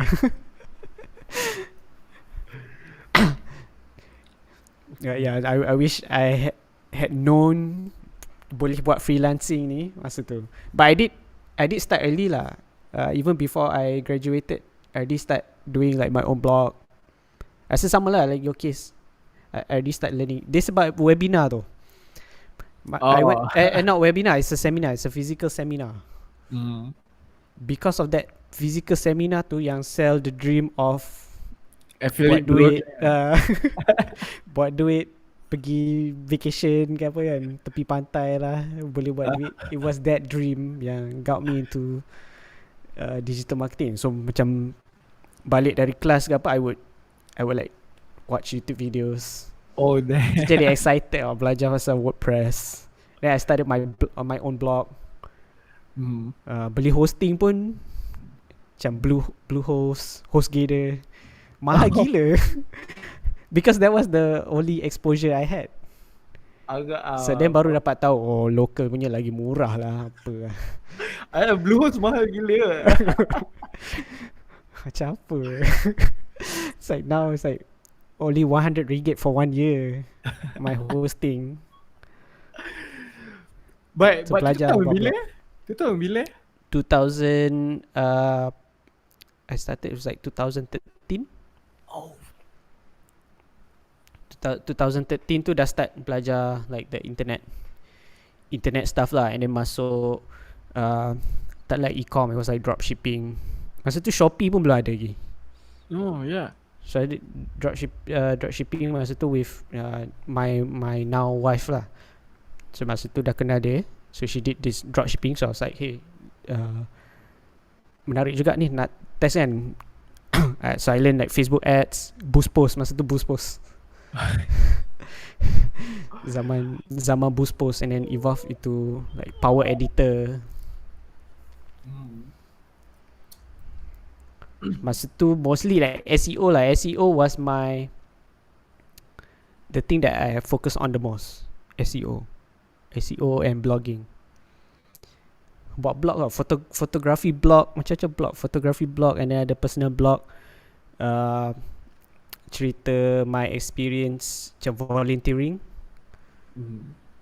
volunteering, pusat aktiviti kanak-kanak. Benda tu lah saya buat website. And then belajar buat website e-commerce guna OpenCart. OpenCart tu right, masa tu tak tahu lagi pasal apa Elementor, WooCommerce apa semua, tak ada lagi. I didn't know about that lah. Okay, yeah. Lepas tu came across ni Easy Store. Came across Easy Store pun because that was the first job that I had. It came across Easy Store like what year? I started 2015. That Easy Store dah been there like 2015. Lama dah, like 2013 dah ada dah. What? Even before that dah ada dah, but not under the name Easy Store. It was bought over. Oh, I just So because I work at Easy Store, so cepat buat website. So macam lah, senang je. Before this I was using like OpenCart, susah gila. Open source kan, nak kena belajar all this technical, macam aduh, serabut. Then ada ni Easy Store ni, then I just use Easy Store cepat gila. Then we started our dropshipping business tu. It grew because ada website, and then sampai sekarang macam the brand name Your Sense Station tu, kita jual perfume Your Sense Station.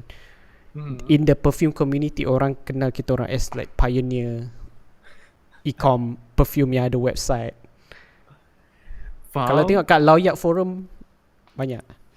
Ada ke? Ada like backlink memang dari situ. Yeah, let me cari. And then masa tu Shopee masuk, later on Shopee arrive lah kat Malaysia. And then Shopee approach us masukkan barang dalam Shopee. And you say, tak boleh lah, tak cukup tangan nak handle marketplace kan, because we focus on the website. And then Shopee account manager tu yang ambil gambar dari kita punya website, dia orang set upkan kita orang punya Shopee. Oh. Sampai macam tu tau. Ni waktu tu Shopee tengah baru nak naik Saya kelakar. But now listing kat Shopee pun kena taken down. Dulu desperate. Agak like now Kelakar. So quite fast orang grow. that was my experience lah. I just knew Easy Store dah lama actually. Quite surprising 2013. So I came in 2015. Masa tu dah besar dah, ramai dah.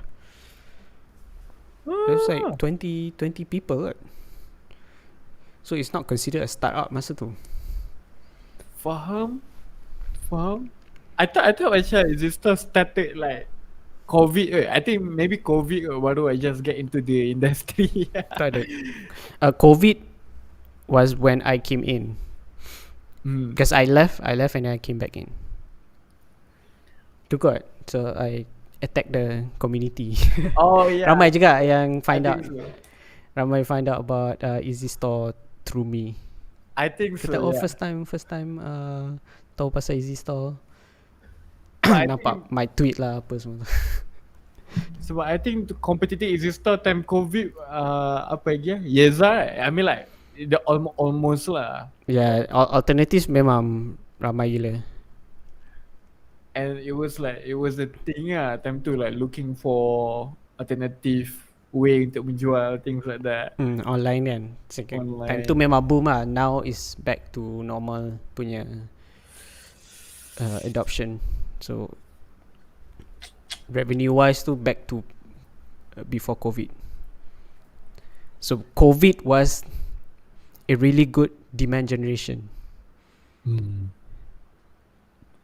True. So tu lah demand generation. So it created that demand. But now back to reality lah.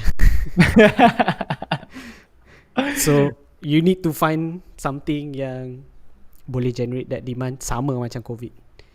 Not in a way like apa? ada global benda-benda pandemic macam tu lah. kan macam tu. A marketer yang boleh generate demand. Actually, this one maybe for another topic lah, demand generation. But it goes back to like subject matter expert. You have you either hire a subject matter expert or you collaborate with a subject matter expert, or your employees yang jadi subject matter expert. This one macam last night class EMGP Genesis Project, Rahim Ibrahim, somebody dia tanya lah macam kenapa a lot of success cases macam businesses kan, dia ada icon macam a figure for the brand. Dia ada somebody famous for that brand, the face off ke apa kan. Kenapa success cases macam tu kan. Dia guna contoh Fairul Rizwan, Infal Capital, Adam Zubair. And then kalau tengok macam Gary V with VaynerMedia kan, dia mesti ada icon tu. Sebenarnya that is like the next level of demand generation, is you have somebody, a subject matter expert with really good content and content distribution. Dapatlah jadi icon. It has to start from somewhere. Faham. So that can relate back to macam career in marketing kan. If you can be the subject matter expert in a company, it's really good. Faham. Subject matter expert ni tak adalah you have to be a thought leader ke apa, but at least you have that domain expertise in that industry. So kalau company tu in the skincare punya industry, then you as a marketer, you ada expertise in skincare. You buat content pasal skincare, you ada follower, ajar skincare routine. You can easily get a job dengan company yang jual skincare products, because you are the subject matter expert. So subject matter expert ni boleh jadi icon with great content distribution strategy. Okay, I have a question. How do you become a subject matter expert? You become a subject matter expert by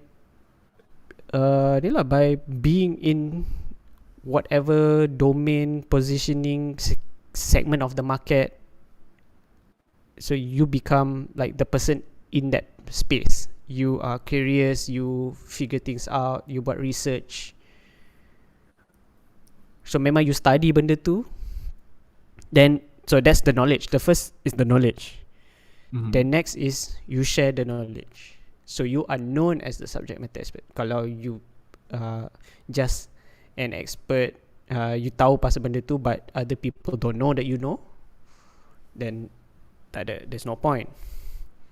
So like, okay, you know digital marketing, you know Facebook ads, then you start sharing about Facebook ads, and then you build up your experience in Facebook ads.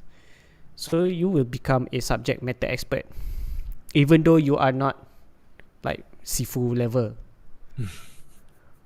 But you are that subject matter expert. So you masuk agency, dia bila masuk agency ni, macam marketers bila masuk agency, you are actually the product.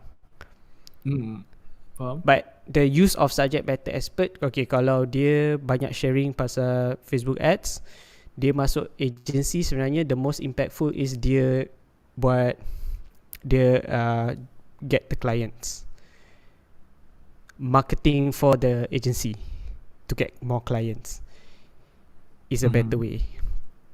Faham. Then instead of using dia punya skills untuk hire untuk work on clients punya account. So that's one thing lah. So another way is that you don't have to be very macam ada certificate ke or known as an expert.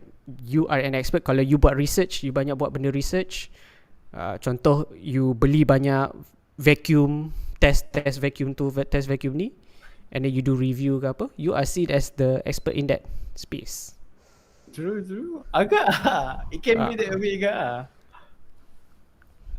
So it depends lah. Macam so going back to okay, you dah aim satu industry, you dah aim certain type of company ke apa kan, you tengok lah okay, diorang dari industri apa, then you become the subject matter expert dekat that industry, and then start sharing lah kat LinkedIn ke apa. Walaupun the target audience tak ada pun dekat LinkedIn, it's just that you want to get in front of recruiters kan, founders. Sebab diorang ada dekat LinkedIn, diorang akan cari employees dekat LinkedIn, but you can just share dekat situ. So if you're looking for clients for your digital marketing, then you share about digital marketing dekat LinkedIn. So you become the subject matter expert. For me that's where that's the loop that I think I figure it out lah. Macam bukan I think I figure it out, like macam it's almost like digital marketing is a byproduct of you getting the traction, becoming a subject matter expert. So dia macam you have to pursue your curiosity, you have to pursue your obsession first, and then that kind of thing yang you pursue, the idea yang you like, whatever it is. Contoh macam Tiago Forte kan, the guy yang write a book pasal building a second brain. Like he was the guy yang bring the whole idea of second brain, even though macam the idea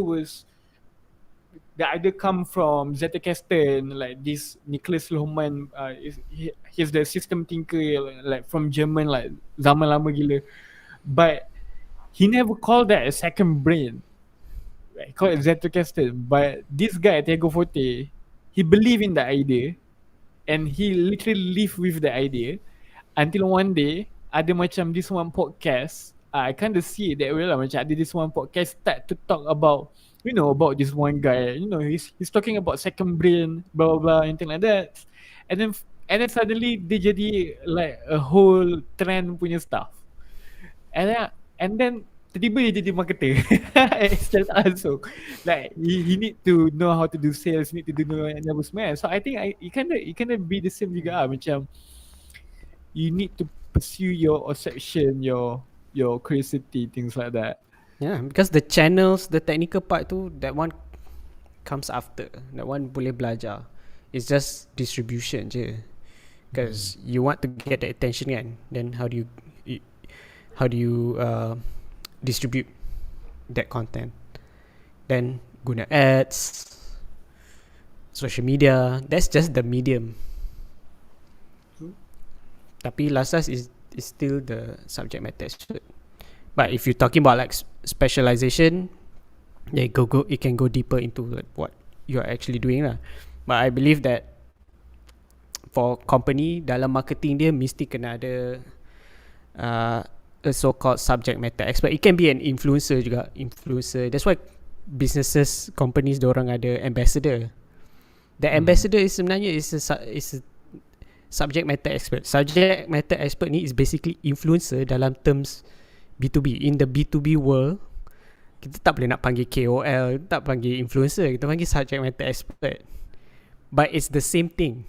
Influencers, KOL, thought leader, subject matter expert, ambassador, it's the same thing. True. Faham? The base is human. People follow other human. People are attracted to other human. People buy from other people. So you have the subject matter expert to tell them that okay, you need this, you need that, this is how you do it, this is how you do that. Kau tak susah when you doing marketing. The reason why I came across this is because I'm in B2B SaaS. B2B SaaS kena ada banyak education. So if your marketing team tak boleh nak educate the market, susah. Faham. People are not going to see the value in your product. So sama lah B2C pun. You sell product, you sell Solution. skincare ke apa, skincare sunblock. But people don't know they need sunblock in the first place. So you cakap lah, you punya sunblock ada ni, boleh buat macam ni, boleh buat ni. But if people don't know that they need sunblock in the first place, they're not going to buy. Itulah demand generation. You have to get them to want not just your product, your brand, but the category of the product itself. Macam okay, I promote people to create e-commerce website, tapi diorang cakap kenapa perlukan website? I can get 5-figure sales using WhatsApp je, using social media je. Why do I need a website? Tapi kalau Sifu ataupun subject matter expert cakap okay, kena ada website, then they will follow. That's the, itulah influence kan. Influence comes from where? Influence comes from the subject matter expert yang educate the market. Faham. Marketing is educating the market. That is the definition of marketing. You educate the market. So getting them from not aware to becoming aware. Kalau tak ada benda tu, dia susah nak buat marketing. So you ambil lah Facebook ads marketer hebat gila, masuk industri diorang tak tahu sangat. Either they will research sampai diorang tahu, ataupun diorang dah tahu dah. So bila diorang dah tahu dah, it's less time to do the research. Diorang boleh terus start. And that's the problem that macam agencies face. So kita hire agency. So if I'm a B2B company, I nak cari agency, I can cari agency yang ada experience buat B2B. Tak boleh simply ambil sebab diorang tak ada expertise in that area.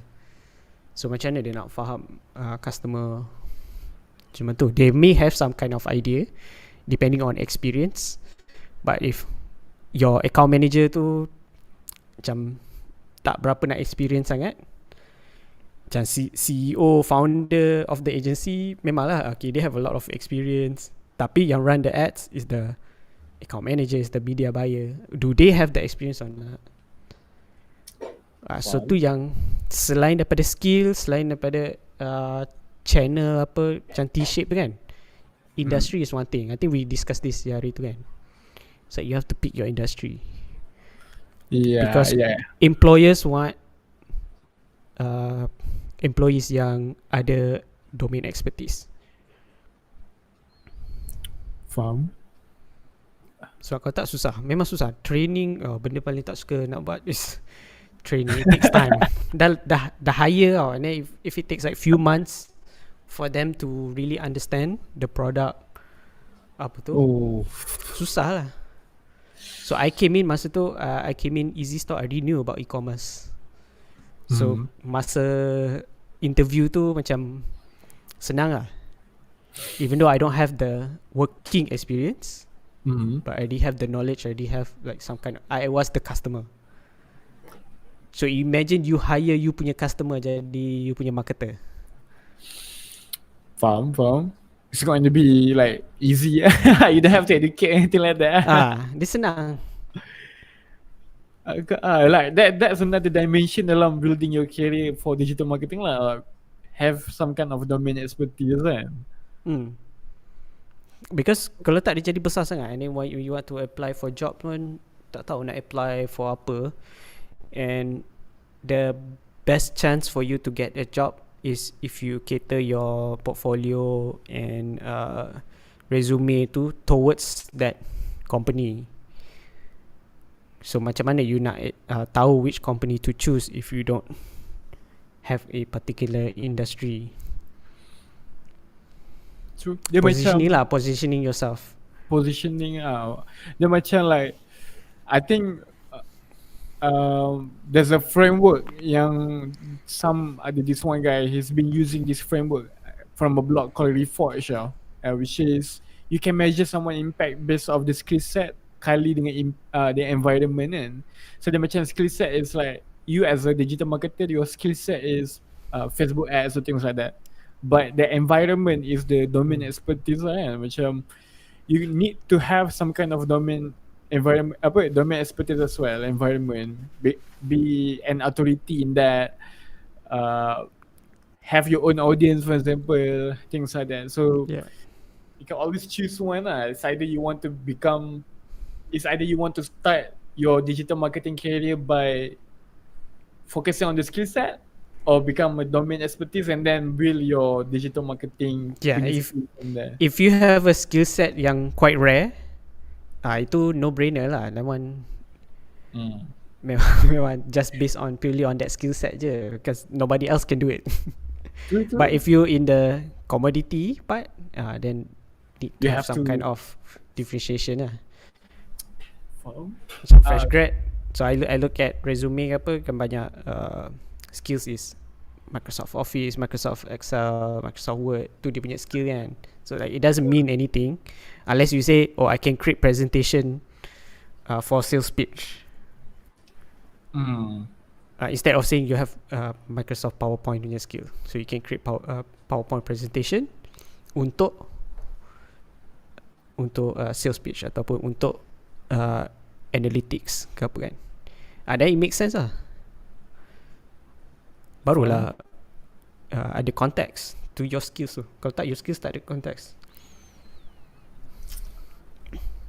Macam less impactful lah if you don't have that kind of Macam for me, always been in like B2B tech punya industry lah. Tapi my social media, orang ingat like okay, I talk about e-commerce apa kan.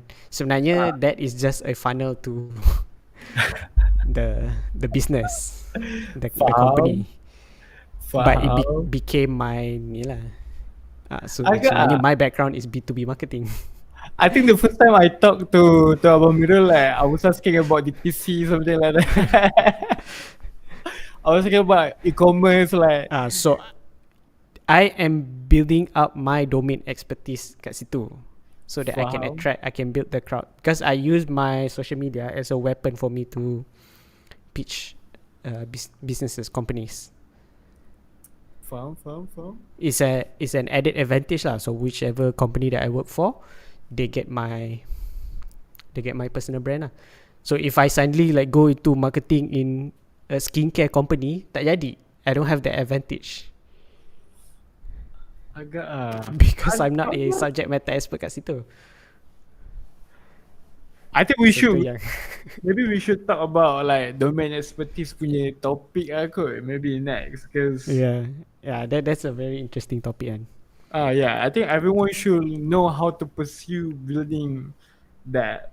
Macam HR tadi kan, let's say macam HR tadi nak buat kerja kan, they should build domain expertise dekat HR tu kan.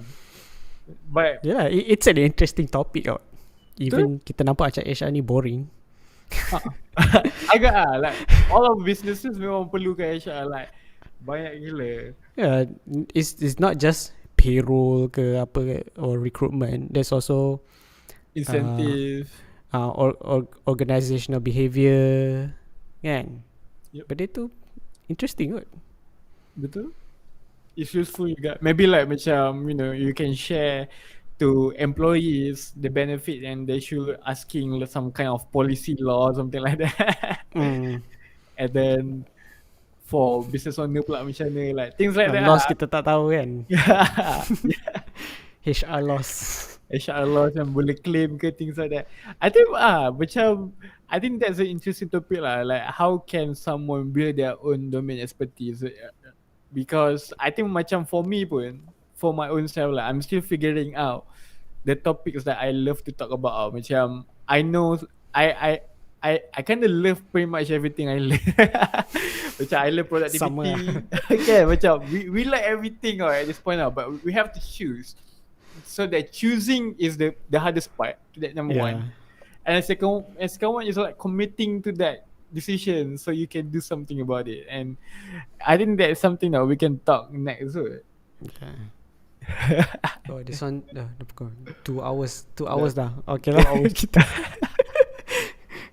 So enough for the topic. I think this one session is just to Warm up. warm up, get to know each other macam tu je lah.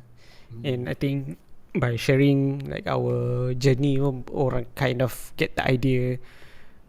Because it's really hard lah. Maybe we need to get more people in, and then diorang pula share diorang punya journey. I think masing-masing punya journey lain kan. So there's no really a certain way to do things. So if we like open up more options, more exposure, so that's the goal sebenarnya. So kalau ada orang nak macam belajar on the technical side of it, on the skill set of it, so then we'll bring in somebody to talk about SEO ke, talk about ads ke. If you want to know about journey, then we can share. We can bring in people, talk about their journey. So that's my aim for the podcast. So there's no like direction yet. It's just open as long as for marketers, what problem do marketers have, I think aspiring marketers. Maybe what we can do next is to try to repurpose this particular podcast, just this one, and then to see how the traction goes. Good. I didn't want to see who's our audience actually, or like macam who actually we're talking to. So from there, so I end stream. okay. Okay, so I'll end stream dulu.